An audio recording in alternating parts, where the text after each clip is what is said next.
perfect.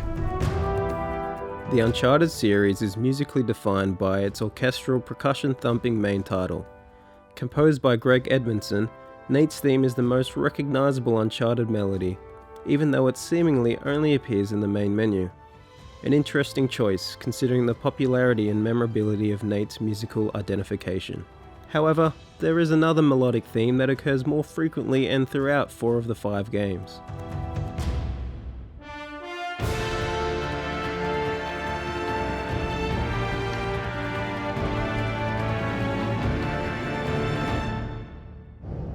On the first game, they told me I had to be careful of melodies in case a player stayed in the same place over and over, in which case the music might get irritating. This choice, made by the Uncharted Drake's Fortune creative team, steered Edmondson into creating what he describes as an atmospheric score. Having to rely less on recognisable themes, Edmondson subtly creates a sound for particular characters. When you see that character, you might hear piano, but it can be different every time. And it's far more cinematic to me than just nailing it on the wall with a theme you've heard.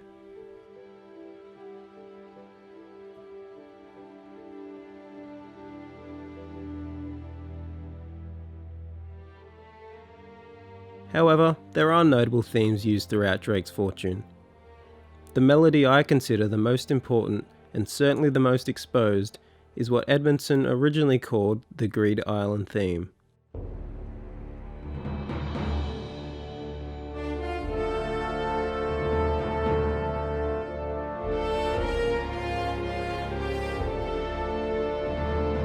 Like a concert suite, Greed Island is given its full grandeur as the Uncharted theme. A bold horn carries the melody, supported by a sweeping orchestral underscore and Uncharted's signature percussion. The theme can be heard in 10 of the 21 tracks on the album, and is predominantly featured in track 19's Showdown.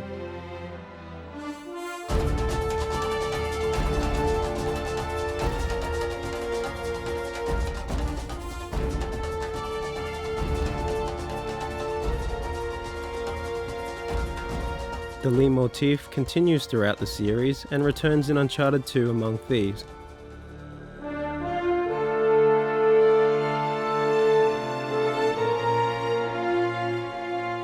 Capturing the despair of Nate's situation. This moment can be heard in the track A Rock and a Hard Place, with the theme also appearing in the opening moments of WARZONE and the outro of the CD exclusive Take That.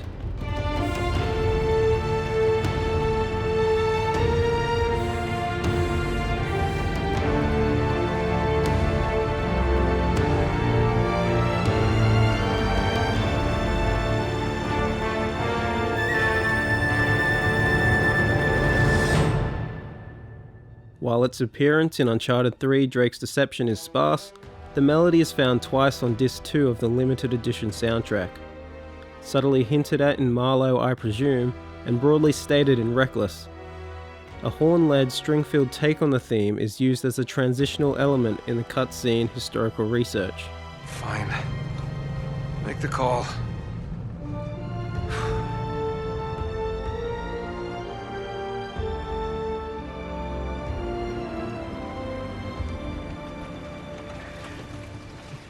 Though Drake's Deception may have been Greg Edmondson's last Uncharted score, the theme makes its way into Clint Barjakin's Uncharted Golden Abyss.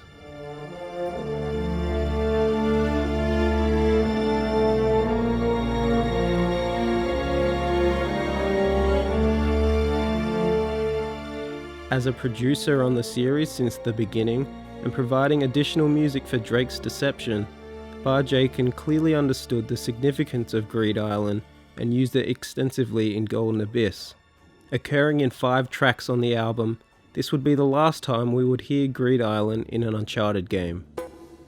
Possibly.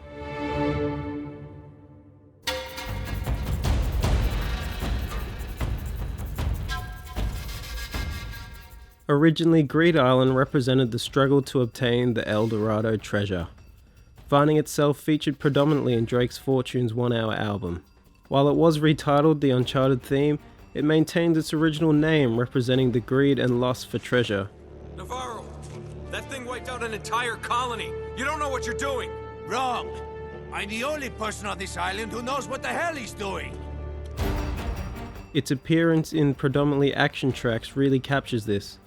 Coming in with strong horns, the theme provides a grounding juxtaposition to the chaotic percussion, personifying Nathan against the antagonist's small army.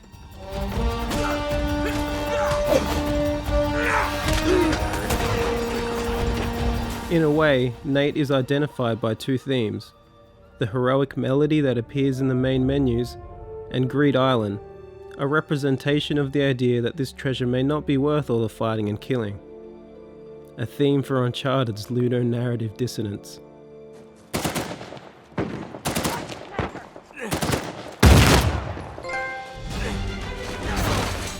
Come on, get up!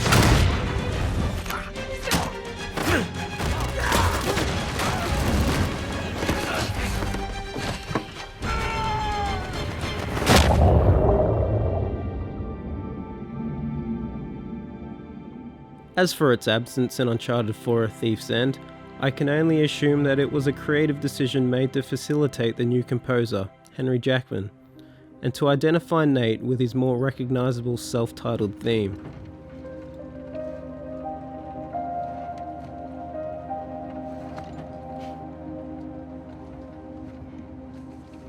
Having enjoyed listening to the series soundtracks over the last 6 years, I can honestly say I was never conscious of the Greed Island theme, which is unfortunate, as only now, at the end, have I come to understand its real significance in the Uncharted series.